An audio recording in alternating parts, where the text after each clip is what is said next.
Et c'est parti pour un troisième round avec les stats.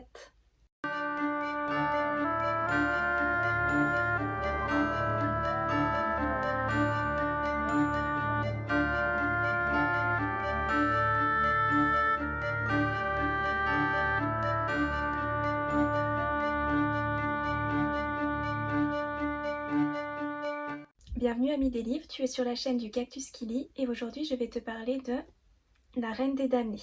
La Reine des Damnés est le troisième tome de la série Chroniques des vampires, écrit par l'auteure américaine Anne Rice et publié pour la première fois en France en 1990. Il est la suite directe de Lestat le vampire puisque les événements s'y déroulent juste un peu avant le concert qui a lieu dans le précédent tome. Sauf que cette fois-ci, Anne Rice va alterner les points de vue et tour à tour nous allons retrouver dans les pensées d'Armand, de Louis, de Jess et bien d'autres personnages. Dans La Reine des Damnés, nous retrouvons donc notre vampire préféré Lestat, toujours aussi impétueux, toujours aussi prétentieux et provocateur, au point cette fois-ci d'aller provoquer jusqu'au propre créateur de son espèce. Et avec sa musique à réveiller les morts, il va réussir. À son concert, tous les vampires seront présents, soit pour le soutenir, soit pour l'exterminer.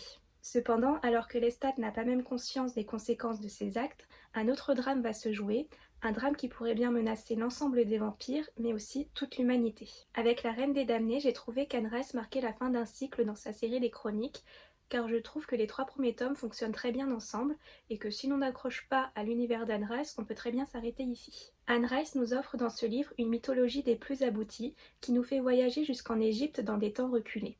Dès le début du livre, elle nous évoque une mystérieuse légende, celle des jumelles qui est étroitement liée à Akasha, la reine des damnés.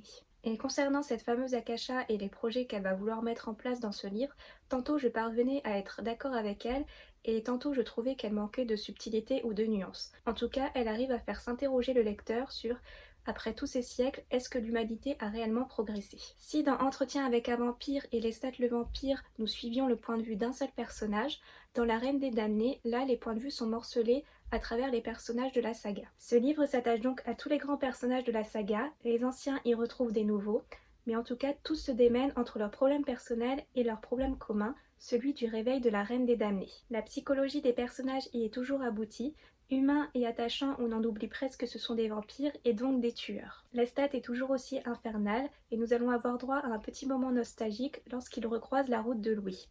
Armand et Marius, que nous avons découverts dans les précédents tomes, vont aussi avoir un rôle important à jouer dans cette histoire. Puis il y a l'apparition des jumelles, Maharet et Mécaré, qui vont nous intriguer avec un récit à la fois touchant et troublant. Et enfin, l'introduction du Talamasca, une organisation secrète étudiant le paranormal, va apporter un élément nouveau dans l'univers d'Anne Rice. En conclusion, action et réflexion se côtoient dans ce tome. Anne Rice continue de nous embarquer dans son univers et sa mythologie vampirique. J'ai trouvé que La Reine des Damnés était un excellent tome dans la veine des précédents. Voilà, cette vidéo est terminée, je vous remercie de l'avoir visionnée. Si vous avez lu ce livre, n'hésitez pas à me donner votre avis en commentaire, et si vous vous décidez à le lire, je vous souhaite une bonne lecture. En attendant, si vous voulez faire plaisir à Cactus, n'hésitez pas à liker, partager ou vous abonner. Je vous dis à bientôt et prenez soin de vous.